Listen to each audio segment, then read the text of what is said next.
Үтүө күнүнен бүгүн олунню уон үһүс күнэ. Сахабыт сиригер төрөбүт төрүт тыл сурук бичик күнэ. Онон сибэстэн Алтай Республикатыттан биһэҕэ олус талааннаах эдэр ыччаттар келен үлэлии хамныы бэйэлэрин фольклордорун билиһиннэрэ сылдьаллар. Биһиги бары тюрк народтары буолабыт. Эркул уонна санааш бүгүн биһигини аҕардылыахтара, баҕа санааларын тиэрдэхтара. Меня зовут Чулунов Эркул, я из Республики Алтай, Улаганского района, из рода Төлес. Я горловым пением творческую жизнь начал, получается, с детства, со школьных времен. Учился в музыкальной школе по классу баян, поступил в музыкальный колледж в Республике Хакасия, закончил, поступил в Абакан. И после окончания поступил в Кемерово, не понравилось, поступил сюда, в АГИКИ. А горловым пением с самого детства, с 3 лет где-то, начал выступать на конкурсах. Все. Меня зовут Санаш, я из Республики Алтай, Кошагарский район, село Курай. Мне 26 лет, творчество всегда было в моей жизни. Горловым пением начал заниматься в раннем возрасте, так как у меня семья творческая, культурная. Музыкального образования у меня нет, единственное образование это ДШИ, это когда я еще обучался в кадетском корпусе, закончил ДШИ, получается. А так музыкального образования у меня нету, но творчество всегда присутствовало в моей жизни. Все, кратко. К родному языку в данное время во всех школах введено обязательный урок алтайского языка. И туда также посещаются и люди других национальностей, кто хочет учиться, и наши дети тоже обучаются там. Предвестники, младшие поколения. Расскажите подробнее про горловое пение. У вас многие занимаются? Горловым пением сейчас, да, многие занимаются. И с какого года точно не помню, проводится Курултай-сказители. Курултай-сказители это именно сделано для того, чтобы развивать горловое пение, участвовать в нем. И сейчас нынешнее поколение уже как-то потихоньку начинает учить эпосы, заучивать, выступать. И очень многие хотят научиться горловому пению. Чуть-чуть еще добавлю, Курултай-сказители это международный фестиваль по горловому пению. Туда приезжают со всех регионов России, получается. Все тюркские народы приезжают для того, чтобы принять участие в этом международном фестивале. Именно про Акай, получается, она сейчас в настоящее время очень популярна и популяризируется. И в связи с этим, так скажем, молодежь очень стремительно сейчас идут, обучаются горловому пению и стараются попасть именно в Курултай-сказителей. Почему сказали сейчас другие учат горловое пение, чтобы попасть туда? Потому что истоки горлового пения она присутствует во всех народах, тюркских народов. Поэтому, например, регионы как Хакасия, они изучают обмен опытами, идет у нас с ними тувинцы. Приезжают даже с Монголии, получается, чтобы принять участие именно в Курултай-сказителей. Так скажем, что горловое пение сейчас очень популярно. Не только в России, получается, и за пределами Российской Федерации. У вас есть такой праздник родного языка? Когда у вас отмечается? Родного языка Эллоуин. Самый большой национальный праздник это Эллоуин. Переводится как народный празднование. Как отмечаете этот праздник? Все национальные игры, все национальные виды спорта собираемся всеми районами, даже соседние регионы приглашаем и также участвуем в конкурсах, также состязаемся друг с другом. Борьба, конные скачки и так далее, и так далее. У вас много видов спорта, да? Да, именно конные скачки, да. На ваш взгляд, какие есть плюсы в знании своего родного языка? Что вы можете сказать? Плюс знания родного языка, я думаю, это очень хорошо и положительно. Даже если посмотреть в повседневной жизни, также с исторической стороны, даже с военной стороны, если посмотреть, это очень выглядит положительно. Вот. Если примеры привести, ну, допустим, например, на алтайском языке проще выразиться, объяснить что-то, получается, собеседнику. И как вам еще сказать? Ну, знание родного языка дает нам преимущество при изучении истории, так как я выше сказал, что история тоже присутствует в этом.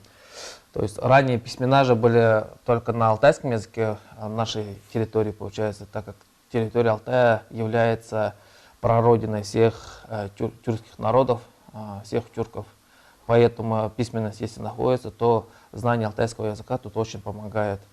Если с военной стороны посмотреть, то различные операции, так же как вот недавно смотрел отрывки из фильма, там вроде снимался якутский актер, или это и вообще якутский фильм, что они во время войны тоже пользовались родным языком, чтобы передавать какие-то важные информации, чтобы не перехватили враги, короче, одним словом.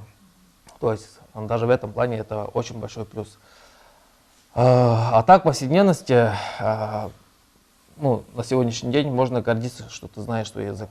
Потому что есть ну, некоторые народы, которые это, к сожалению, теряется, вот, ценность этого языка.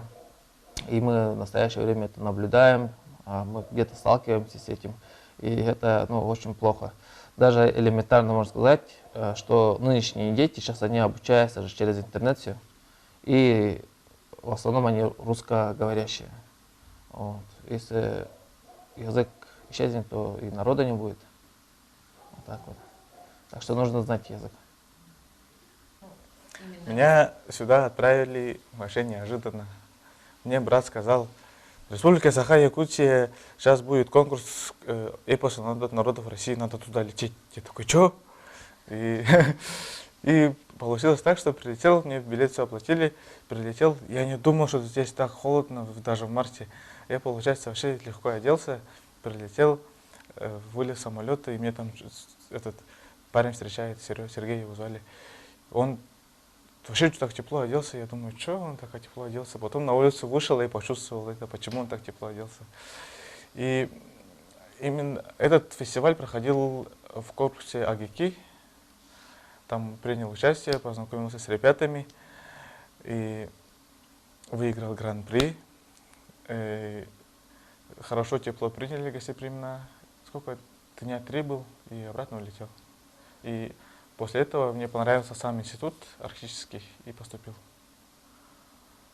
А Санаш прилетел когда в город Якутск?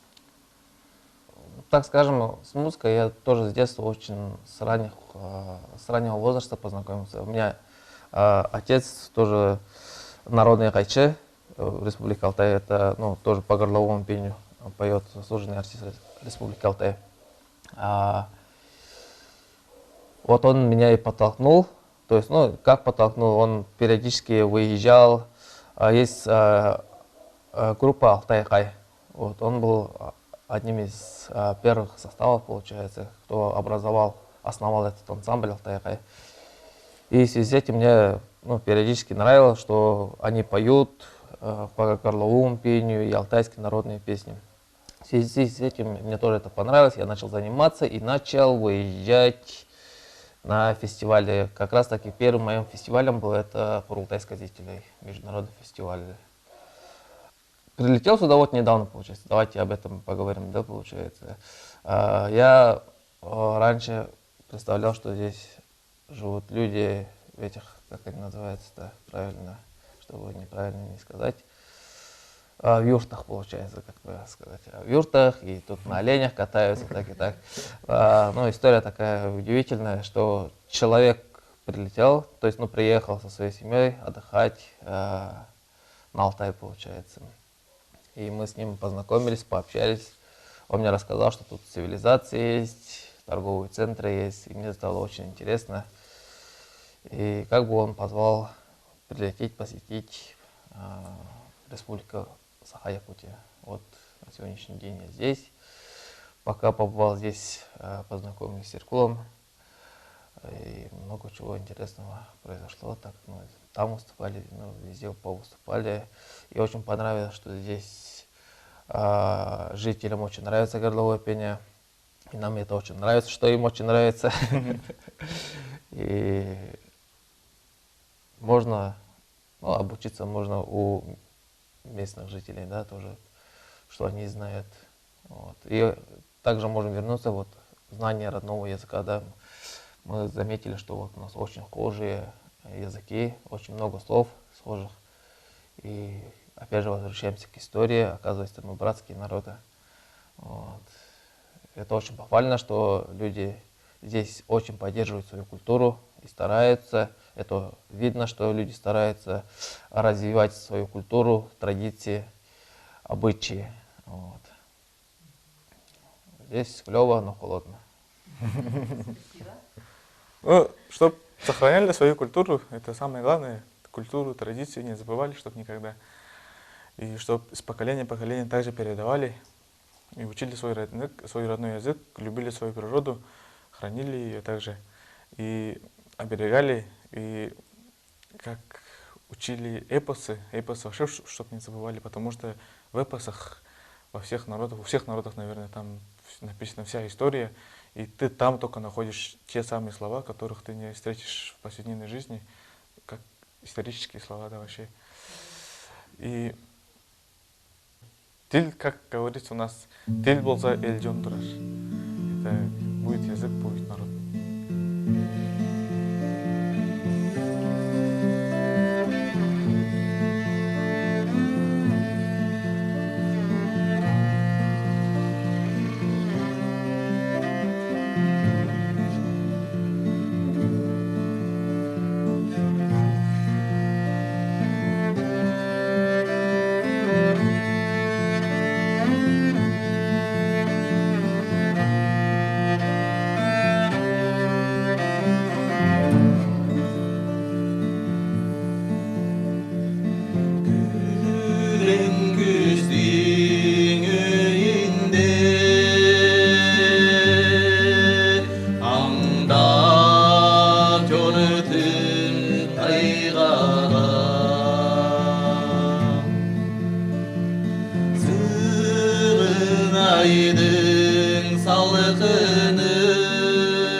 Стендап он выправ, но был баргайсер,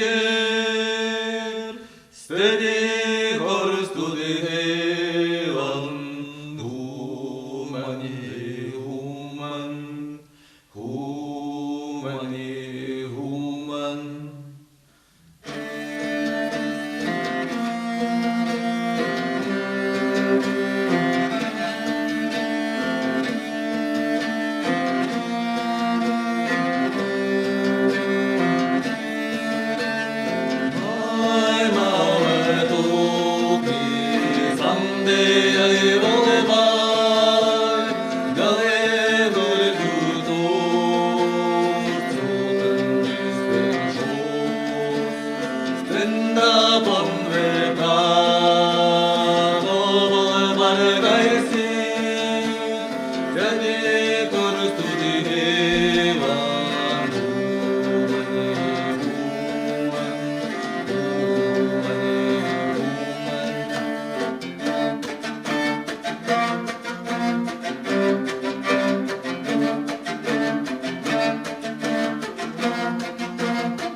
Тыйды сойланы балтай жақын білдік біліп яранар, яранар Юрбей Батыр, батыр, батыр, батыр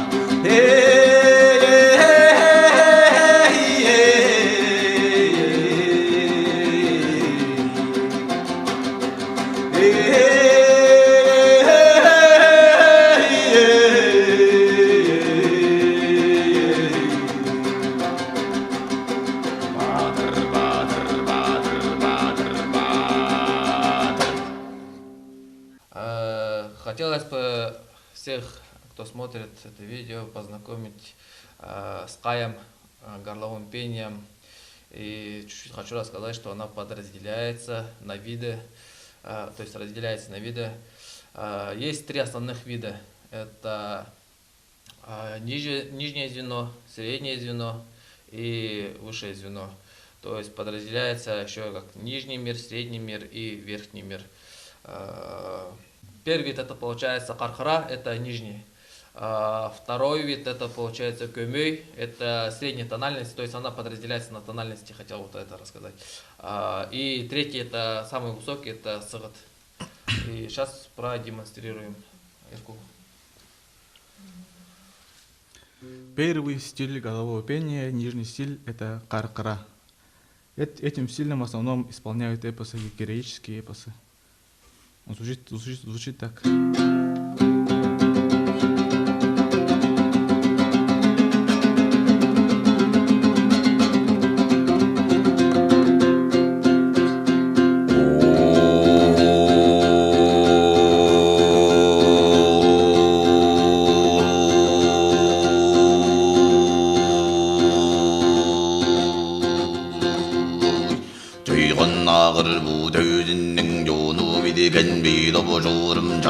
Gaydım yarar kılın kıllayı soğundu bu şurum Oyna oyna bir de bu şurum Senin kılın bilabazın Yırga yırga bir de bu şurum Senin de bin üzülmesin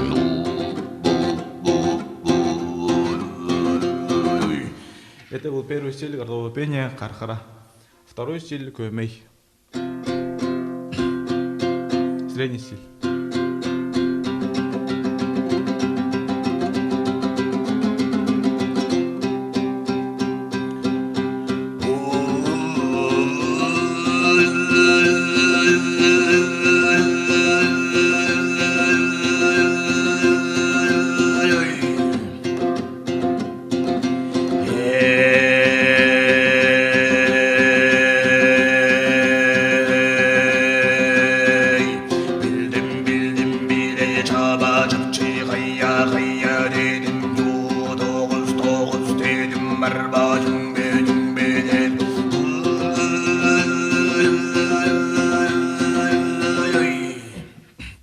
И третий стиль сабасхэ.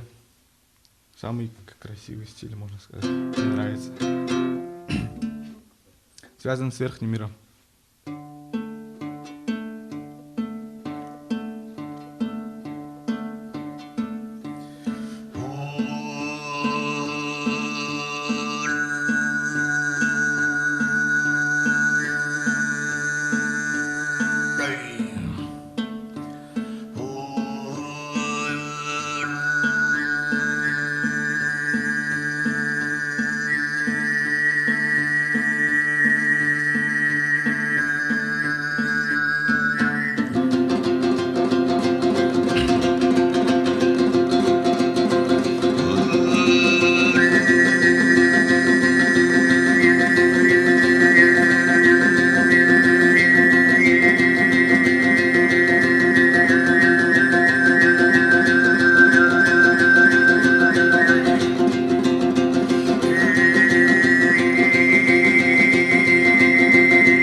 Стиля кархара, көмей, сагат. Уважаемые друзья, жители города Якутска, меня зовут Санаш, Иркул, ранее уже представлялись. Хотим с вами поделиться информацией, что мы Здесь в городе Якутске проводим мини-концерты, этноконцерты, также кай-терапию, где вы можете прийти сюда и расслабиться душой и телом. Также проводится у нас комбо, это кай-терапия плюс массаж. Здесь вы уже отдыхаете и телом, и душой. Подписывайтесь на наш инстаграм ах-кара, ах_кара 2021. Иркул _Т, Санаш _Т инстаграм. Спасибо.